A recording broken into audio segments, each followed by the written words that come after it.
Hi guys, आपका स्वागत है आपके अपने show MKJ talks for investment इन हिंदी में। कैसे हैं आप? आइए वीडियो शुरू करते हैं। शेयर बाजार की कहानी MKJ की जुबानी। बेटा आज मैं आपको बताऊंगा प्राइस टू बुक रेशियो ये क्या होता है। प्राइस टू बुक रेशियो, सबसे पहले हम book value of A share निकालते हैं। बुक वैल्यू ऑफ शेयर क्या होता है कि book value of assets minus book value of liability. आपको पता है कंपनी की एसेट्स होती हैं, लायबिलिटीज होती हैं। तो एसेट्स के टोटल में से अगर आप लायबिलिटीज का टोटल घटा दो तो आपको नेट एसेट्स मिल जाती है। यानी एसेट्स होती है जो हमारी लेनदारियां हैं और लायबिलिटीज होती है जो हमारी देनदारियां हैं। तो लेनदारियां ये जो हमारी एसेट्स हैं उसमें से जो हम लायबिलिटीज घटा देते हैं तो हमारी नेट एसेट्स आ जाती है।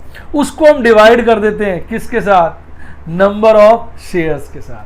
तो हमारे एक शेयर की बुक वैल्यू आ जाती है। यानी बुक्स के अंदर, किताबों के अंदर हमारा एक शेयर कितने का है। और प्राइस टू बुक रेशियो में क्या करते हैं, बाजार में मार्केट प्राइस ऑफ शेयर ले लेते हैं। बाजार का जो मार्केट प्राइस ऑफ शेयर है उसको डिवाइड कर देते हैं बुक वैल्यू ऑफ शेयर से। तो हमारा आ जाता है प्राइस टू बुक रेशियो। आइए मैं आपको एग्जांपल से क्लियर कर देता हूं। मान लीजिए कंपनी के एसेट्स हैं 10,000 के और लायबिलिटीज हैं 2,000 की।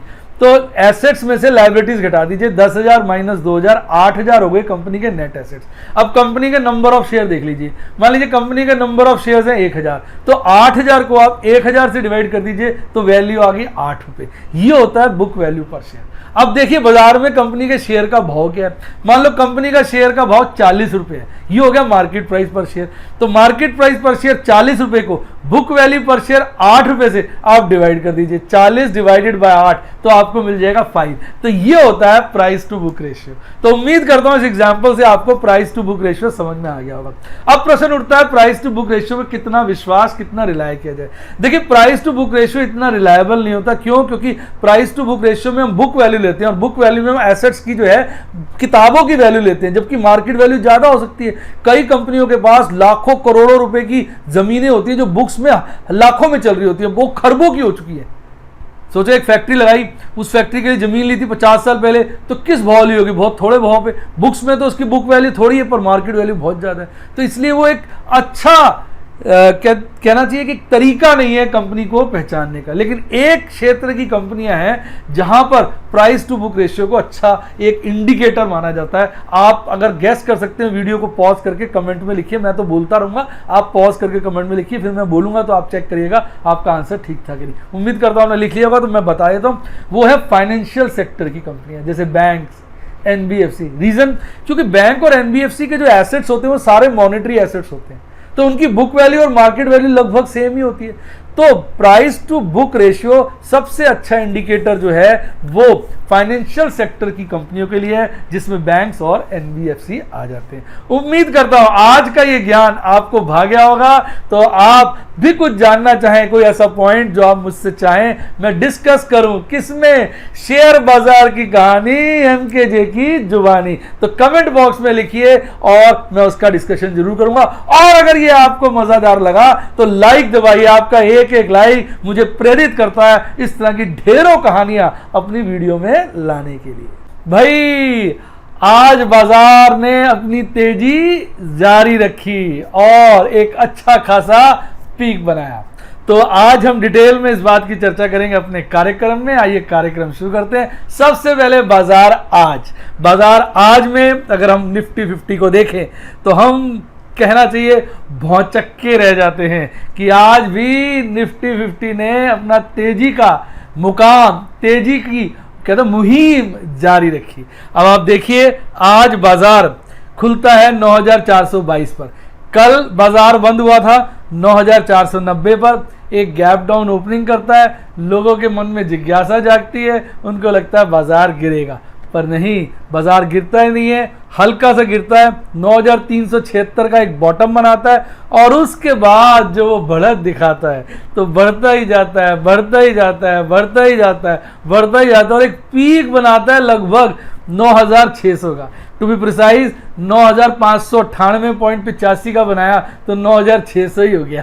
तो 9,600 का लगभग पीक बनाकर बाजार हल्का सा गिरता है, 9,580 पर बंद हो जाता है। तो ये था आज बाजार की खूबी। अगर हम बाजार में देखें ऐसे शेयरों को जिनमें 3% से ज्यादा की तेजी थी तो आप देख के चकित रह जाएंगे। आज ऐसे आपको 12 शेयर मिलेंगे और सबसे ज्यादा तेजी आपको देखने को मिली विप्रो और कोल इंडिया में। और हम बात करें 3% से ज्यादा वाले गिरावट के शेयरों की तो एक भी शेयर नहीं था। और आप मानिए कि कुल मिलाकर 10 ही ऐसे शेयर थे जिनमें गिरावट देखी गई, जिसमें लालियाली छाई हुई थी। अदरवाइज 40 शेयर तो ग्रीन में बंद हुए। यानी गेनर्स और लूजर का रेशियो निकाला जाए तो 40:10 यानी 4:1 का होता है। यानी साफ नजर आ रहा था बाजार बहुत तेज था। आइए बात करते हैं निफ्टी बैंक की। और भाई आज निफ्टी बैंक ना निफ्टी 50 के मुकाबले सुस्त था। निफ्टी 50 तो बंद हुआ लगभग 8% की तेजी के साथ, टू बी प्रिसाइज 0.95 की बढ़त के साथ बंद हुआ। और हमारा निफ्टी बैंक जो है वो उसके मुकाबले 0.66% के बढ़त के साथ बंद हुआ। पिछले 2 दिनों में निफ्टी बैंक की बढ़त निफ्टी 50 से ज्यादा देखने को मिली थी। आइए इसका चार्ट देखते हैं। आज जो है अपना निफ्टी बैंक जो है वो गैप डाउन ओपनिंग करता है 18,962 की और खुलते ही एक नीचे को डाइव मारता है, खटाक से नीचे जाता है और 18,729 या कह लीजिए 730 का एक बॉटम बनाता है। और उसके बाद ऊपर चढ़ता है, एक अच्छी पीक बनाने की कोशिश करता है, फिर गिर जाता है, फिर स्टेबल सा रहता है, उसके बाद चढ़ता चढ़ता फिर लास्ट में काफी तेज चढ़ता है और 19,358 का एक पीक बनाकर फिर गिरकर 19,297 या राउंड में कह दीजिए 19,300 के आसपास बंद होता है। अगर यहां भी हम गेनर्स और लूजर्स का मूल्यांकन करें या रेशियो करें, कंपैरिजन करें तो आप देखेंगे केवल 3 ही शेयर ऐसे थे जिनमें हमें गिरावट देखने को मिली और 9 शेयर्स थे जिनमें हमें चढ़त देखने को मिली। यानी अगर यहां पर भी गेनर और लूजर का रेशियो निकाला जाए तो 9:3 आएगा। 9:3 का मतलब 3:1। यानी निफ्टी 50 में गेनर इस टू लूजर का जो रेशियो था इसके मुकाबले ज्यादा था। यानी ओवरऑल अगर हम देखें बाजार में एक जम के हरियाली छाई हुई थी, हर तरफ तेजी का माहौल था। कई लोगों को लग रहा था कि कल बाजार तेज बंद हुआ एक्सपायरी के मौके पे, आज शायद बाजार गिर जाएगा। यही तो खूबी है बाजार की भाई, जो सोचोगे उसका उल्टा होगा। और मैं कहता हूं आपसे, आप उल्टा सोचिए। आप ये सोचिए हर कोई ये सोच रहा है मैं उल्टा सोचूंगा, तो आप देख के हैरान रह जाएंगे कि जब आप उल्टा सोचेंगे तो भी उस उल्टे का उल्टा होगा। यही खूबी है इस बाजार की, क्योंकि जब आप उल्टा सोचते हैं पता चलता है सभी उल्टा सोचने लगते हैं और फिर उस उल्टे का उल्टा हो जाता है। यानी उल्टा आप सोचते हैं हो सीधा जाता है। तो भैया बाजार से जीतना दारा सिंह से जीतने के से कम नहीं है। कैसा लगा डायलॉग कमेंट में बताइए और मजा आया हो तो लाइक दबाइए। आइए अब बात करते हैं एमकेजे स्टॉक टॉक्स की। उसमें मैं आपके लिए पहला स्टॉक, बेहतरीन स्टॉक, आपका मनपसंद दीदा स्टॉक लाया हूं और वो है सीएट टायर्स। सीएट टायर्स के Q4 के नतीजे आ गए हैं और वो स्क्रीन पर हैं, पर नतीजे कोई अच्छे नहीं हैं।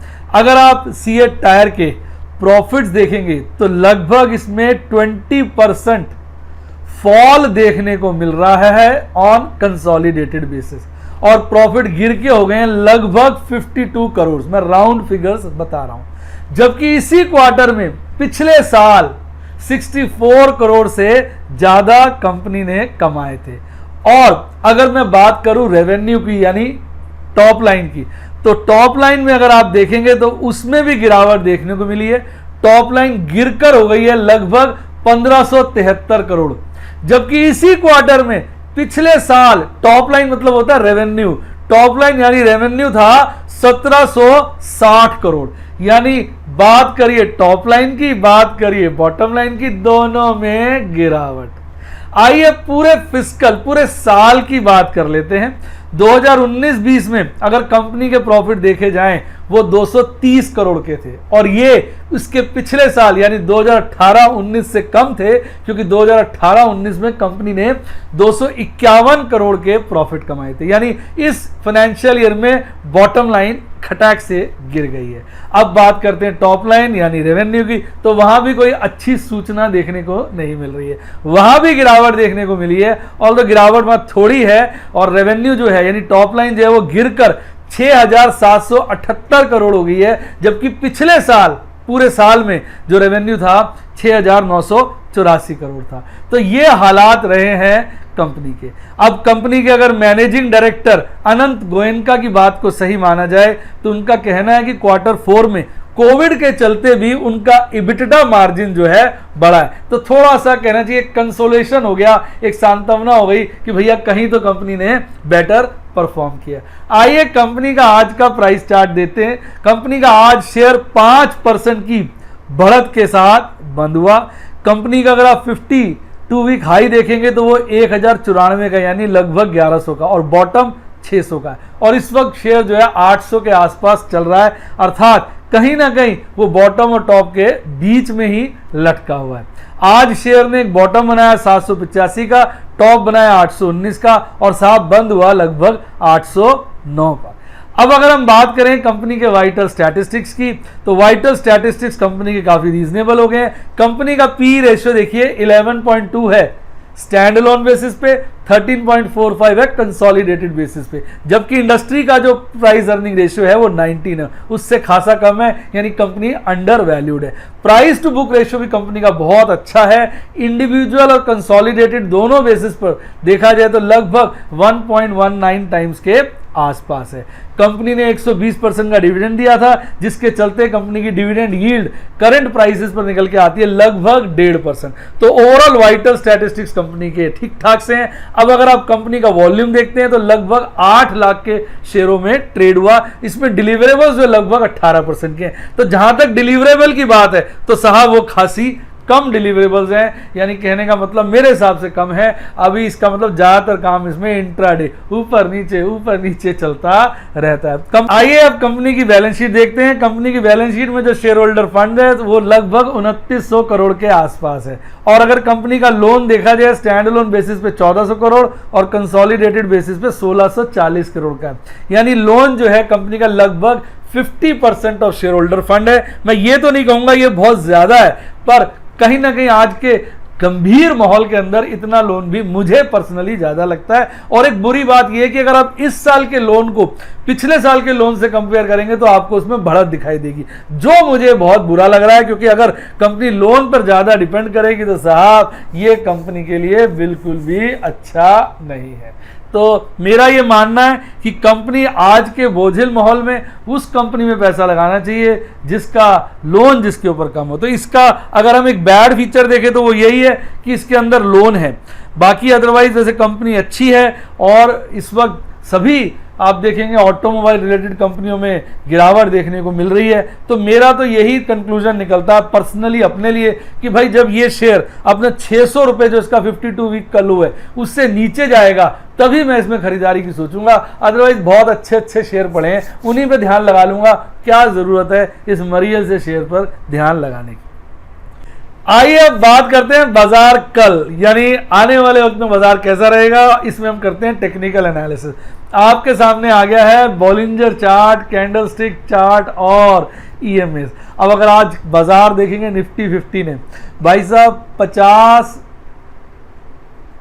दिनों के एक्सपोनेंशियल मूविंग एवरेज को तो बुरी तरह से काट दिया। और कल मैंने गाना भी गाया था आपको कि ऐसा लग रहा है कैंडल जो है वो बेकरार है, वो एक प्रेमिका है जो कैंडल, और जो अपर बोलिंजर लाइन है वो प्रेमी है, और प्रेमिका अपने प्रेमी से मिलने के लिए बेकरार है। आज देख लीजिए बेकरारी का नतीजा ये है कि आज कैंडल और नजदीक आ गई है अपर बैंड की तरफ। जो अब अगर हम बात करें गैप की, तो एक गैप जो पीछे क्रिएट हुआ था वो तो फिल हो गया, और दूसरा गैप जो आइलैंड रिवर्सल वाला है वो उसके फिलिंग की कहना चाहिए शुरुआत हो चुकी है, फिल की शुरुआत हो चुकी है।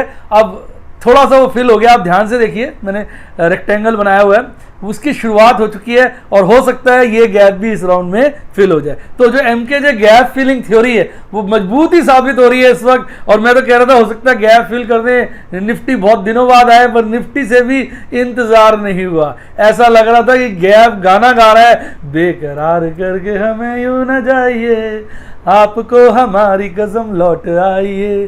तो इसने इतने प्यार से गैप ने गाना गाया, एमकेजे गैप ने, कि निफ्टी की कैंडल एमकेजे गैप फिल करने के लिए तेजी से लौट आई, बड़ी जल्दी ही लौट आई। तो ऐसा कुछ प्रतीत हो रहा है। बाकी कितना फील होता है ये आने वाले दिनों में पता चलेगा। अगर टेक्निकल्स की बात की जाए तो इस वक्त तो साहब बड़े आसार नजर आ रहे हैं गैप के फील होते हुए। बाकी साहब शेयर बाजार है, शेयर बाजार की माया या भगवान जानता है या अपना ऑपरेटर या आइए अब एमएससीडी की बात करते हैं। एमएससीडी में आपको मालूम ही है, मैंने पिछली वीडियो में बताया था, एक भयंकर बुलिश क्रॉसओवर बन चुका है और वो बढ़ता जा रहा है। ऊपर हिस्टोग्राम देखिए हरे वाला कितनी तेजी से बढ़ गया है, यानी बाजार बहुत ज्यादा बुलिश है, बहुत ज्यादा बुलिश है, बहुत ज्यादा बुलिश है। और अगर आप आरएसआई भी देखिए उसका नंबर भी लगातार बढ़ता जा रहा है और आज तो नंबर 58.65 हो गया, लगभग 60 के आसपास पहुंच गया। एक बार वापस आ जाते हैं कैंडलस्टिक चार्ट में। आज की जो कैंडल है वो खासी बुलिश कैंडल है, लंबी कैंडल आप देखेंगे तो चाहे कैंडलस्टिक हो, चाहे बोलिंजर हो, चाहे ईएमए का सिस्टम हो, चाहे आपका एमएससीडी हो, चाहे आरएसआई हो, सबसे एक ही बात निकल के आ रही है, बुलिश बुलिश बुलिश। ये निर्णय हमें टेक्निकल एनालिसिस से देखने को मिल रहा है। आइए अब बात करते हैं ऑप्शन चेन एनालिसिस की। तो ऑप्शन चेन एनालिसिस हम कर रहे हैं और अब बात हम कर रहे हैं जून एक्सपायरी के ऑप्शंस की। अगर आप कॉल्स को देखेंगे तो कॉल्स का जो ओपन इंटरेस्ट है वो 10,000 के लेवल पर लगातार बढ़ता जा रहा है और साथ साथ 9,500 के लेवल पर भी बढ़ा है, जबकि और सभी लेवल पे हल्का हल्का कम हुआ है। तो यानी कहने का मतलब है कि दो स्ट्रॉन्ग रेसिस्टेंस के पॉइंट उभर के आ रहे हैं, एक 9,500 और एक 10,000। अगर हम पुट की बात करें तो पुट का ओपन इंटरेस्ट अगर हम देखें 10,000 पे भी बढ़ा है, 9,500 पे भी बढ़ा है, 9,000 पे भी बढ़ा है, 8,500 पे भी बढ़ा है, 8,000 पे भी बढ़ा है। यानी पुट का तो ओपन इंटरेस्ट हर लेवल पर अगर आप देखेंगे बढ़ता ही चला गया है। और अगर आप बढ़त देखेंगे तो सबसे ज्यादा आपको 9,000 और 9,500 पे देखने को मिली है। ऑल्दो हाईएस्ट 9,000 पे ओपन इंटरेस्ट और सेकंड हाईएस्ट 8,500 पे, पर 9,500 8,500 से दूर नहीं है। तो कहने का मतलब अब अगर देखा जाए पुट के हिसाब से तो पुट के हिसाब से 9.5 भी कहा जाएगा, 9 भी कहा जाएगा और 8.5 भी कहा जाएगा। ये तीनों स्ट्रॉन्ग जो है सपोर्ट के लेवल बनते नजर आ रहे हैं। यानी अब कॉल और पुट को मिलाया जाए तो बाजार कहीं ना कहीं 9,500 और 10,000 की रेंज में घूमता हुआ अब नजर आ रहा है। ऐसा निर्णय मैं नहीं कर रहा, ये आपका ऑप्शन चेन एनालिसिस कर रहा है। अब बात करते हैं थियरी ऑफ मैक्सिमम पेन की। थियरी ऑफ मैक्सिमम पेन भी एक हल्की सी परिभाषा को बदल रहा है। आपने देखा कितने समय से लगातार 9,000 का level point of maximum pain उभर के आता रहा, लेकिन आज इसमें बाहरी तब्दीली हुई है और आपको जानकर हैरानी होगी। और जो बुल्स हैं उनको हर्षोल्लास होगा, बियर्स हैं उनका मुंह लटक जाएगा। क्यों? क्योंकि अब मैक्सिमम पॉइंट ऑफ पेन जो है वो बन गया है 10,000। 10,000 ने 9,000 लेवल को काट दिया है। तो यानी इस वक्त बाजार ऐसा लग रहा है 10,000 की तरफ सिमटेगा। ऑल्दो 10,000 और 9,000 में खासा फर्क नहीं है, पर आप नोट करें 10,000 पे सबसे ज्यादा है, उसके बाद 9,000 है, उसके बाद 9.5 है। यानी जो टोटल ओपन इंटरेस्ट है वो कहीं ना कहीं ऊपर की तरफ कंसंट्रेट हो रहा है। तो ये साफ नजर आ रहा है कि बाजार में थियरी ऑफ मैक्सिमम पेन एक ही बात कर रही है, बुलिश बुलिश बुलिश। तो जो इस वक्त माहौल बाजार में क्रिएट हो गया है साहब, वो बुलिश क्रिएट हो गया है। तो आप में से जो लोग 10,000 की कॉल बेच रहे हैं मैं उनको सावधान कर दूं, क्योंकि पूरा महीना पड़ा है, हो सकता है 10,000 का लेवल टूट जाए। एक बात कह रहा हूं, और 10,000 से ऊपर भी बाजार निकल जाए, ऐसा option chain analysis short term के लिए प्रिडिक्ट कर रहा है। अगर ऑप्शन चेन एनालिसिस के साथ थियरी ऑफ मैक्सिमम पेन को भी मर्ज कर दिया जाए तो मैं एक चेतावनी देना चाहूंगा। कई लोग पूछते हैं सर हम इसका क्यों एनालिसिस करते हैं? भाई इससे तो अंदाजा लगता है कोई काम कर रहे हैं वो गलत तो नहीं हो रहा। आज मेरे बहुत सारे लोग मेरे से कह रहे थे सर हम 10,000 की कॉल बेच रहे हैं, 10,000 की कॉल बेच रहे हैं। मैंने कहा भैया सावधान हो जाओ, शाम को देखेंगे। और शाम को देखेंगे क्या? यहां तो सावधान क्या, यहां तो शौक लग रहा है कि भैया बाजार 10,000 काटेगा। अब आप में से बहुत सारे मेरे व्यूअर्स बोलेंगे सर का चेहरा लटक गया, सर के चेहरे में दुख झलक रहा था, सर उदास लग रहे थे, सर तेजी देख के उदास हो जाते हैं। अब मैं क्या उदास हो जाता हूं? मैं खुश हूं मैंने आपको कई बार बोला, रामलाल मस्ती में आग लगे बस्ती में। बाजार नीचे जाए बाजार ऊपर जाए, एमके जैन जो है वो खुशी रहते हैं। मनोज कुमार जैन, मेरी मम्मी जो है मेरे को बचपन से बोलती है मन मौजी, यार तू तो मौज में ही रहता है, अपने मन में घूमता रहता है। तो भैया मैं तो मन मौजी हूं। बाजार ऊपर जाएगा तो उसमें भी कमाने का कोई तरीका ढूंढ लूंगा, नीचे जाएगा तो उसमें भी कमाने का तरीका ढूंढ लूंगा। ये मेरा अपना हिसाब किताब है जो मैं ढूंढ ही लेता हूं। आइए अब बात करते हैं एफआईज डीआईज की। तो एफआईज डीआईज भी कहते हैं गिरगिट की तरह रंग बदल रहे हैं, सारे दोनों के दोनों नेट बायर हो गए। सारी की सारी बाजार में हवा भर गई है कि भैया अब तो खरीदारी। यानी अब अगर आज का टेक्निकल एनालिसिस हम कहीं से भी देखें तो एक ही बात नजर आती है, बुलिश बुलिश बुलिश। अब बाजार तो बुलिश हो गया, अगर आम आदमी भी बुलिश हो गया तो जरूर ऑपरेटर इसको मार सकता है। आइए डिटेल में चर्चा करते हैं। एफआईज ने आज फिर खरीदारी करी, तो कल से कम करी। कल करी थी 2350 करोड़ की, आज लगभग 1460 करोड़ की खरीदारी नेट करी है। डीआईज की बात करें, उन्होंने आज अपनी नेट खरीदारी की है पर कल से ज्यादा। कल उन्होंने लगभग 144 करोड़ का माल खरीदा था, आज 967 करोड़ की उन्होंने नेट खरीदारी यानी नेट बाइंग करी। अब अगर टोटल बेसिस पे बात किया जाए तो आज की नेट बाइंग और कल की नेट बाइंग लगभग बराबर है। कल जो नेट बाइंग थी वो 2498 करोड़ की थी, आज 2428 करोड़ की है। यानी जितनी एफआईज ने नेट बाइंग कम करी, डीआईज ने पूरी कर दी। यानी अपने डीआईज तो फिलर का काम कर रहे हैं। फिलर होता है ना, यानी वो भर देते हैं, गैप रह जाता है उसको भर देते हैं। तो बड़ा अच्छा रोल प्ले कर रहे हैं हमारे एफआईज। उम्मीद करता हूं वीडियो का मजा आ गया होगा। वीडियो का मजा आया तो वीडियो को लाइक करें, अपने दोस्तों के साथ शेयर करें और मेरे YouTube के टेलीग्राम चैनल को सब्सक्राइब करें। YouTube के साथ साथ ऊपर आ रहा है टेलीग्राम का चैनल, इसको जरूर सब्सक्राइब करें। एक बात मैं बता दूं आपको कि आजकल मैं इंटरनेशनल मार्केट्स कवर नहीं करता, क्योंकि मैं रोज सुबह Monday to Friday international market अपने दूसरे चैनल पे डाल देता हूं वीडियो के माध्यम से। 3-4 मिनट की छोटी वीडियो बनाता हूं, उसमें सारा बाजार का इंटरनेशनल मार्केट की चर्चा कर देता हूं ताकि ये वाली वीडियो लेट ना हो। उसको जरूर देखें। उसमें भी मेरी फोटो नहीं आती, पर मैंने आज थोड़ा सा उसमें भी चेंज किया। कल से मेरी वीडियो भी आ जाएगी, क्योंकि बहुत सारे मेरे मेंबर्स कह रहे थे सर आपकी फोटो नजर नहीं आती, मजा नहीं आता। भाई इन सब चीजों का आपको ठीक से अपडेट मिलता रहे, इसके लिए ऊपर आ रहा टेलीग्राम चैनल ज्वाइन करें। यहां मेरे 97,000 से ज्यादा सब्सक्राइबर है और यहां पे किसी भी चैनल की मेरी वीडियो में डाल देता हूं। Good morning updates, corporate titbits, दुनिया भर की इंफॉर्मेशन, पुरानी अच्छी वीडियो के लिंक और फेसबुक की वीडियो के लिंक, यूट्यूब की वीडियो के लिंक, इसमें दुनिया भर में जहां भी मेरी अच्छी अच्छी वीडियो होती है सबके लिंक इस पर डालता हूं। इस चैनल को अगर आपने नहीं ज्वाइन किया तो आपकी लाइफ है ढीला ढाला, और अगर यू टेलीग्राम का चैनल कर लिया ज्वाइन तो आपकी लाइफ है जिंगा लाला। और अगर आपको म्यूचुअल फंड में अप्लाई करना हो या डीमैट अकाउंट खोलना हो तो सबके लिंक डिस्क्रिप्शन बॉक्स में, वहां जाइए, वहां से लिंक लीजिए और खोल लीजिए। इसके अलावा अगर आपको स्टॉक एक्सचेंज की अच्छी किताबें पढ़नी हो तो उनका लिंक भी डिस्क्रिप्शन बॉक्स में। और अगर आप मेरे silver, gold, diamond, platinum member बनना चाहें तो यूट्यूब के सब्सक्राइब के साथ ज्वाइन का बटन आता है, उसको दबाइए, आपको सारी मेंबरशिप की डिटेल मिल जाएगी। इसके अलावा आप मेरे व्हाट्सएप के सफायर और रूबी मेंबर बन सकते हैं। उसके लिए व्हाट्सएप का नंबर डिस्क्रिप्शन बॉक्स में दिया हुआ है, वहां जाके आप व्हाट्सएप करिए, नंबर लेके व्हाट्सएप करिए या कॉल करिए, आपकी पूरी सहायता की जाएगी। इसी के साथ साथ bye bye, god bless you, और आप स्टॉक मार्केट के बेताज बादशाह बने। Bye bye.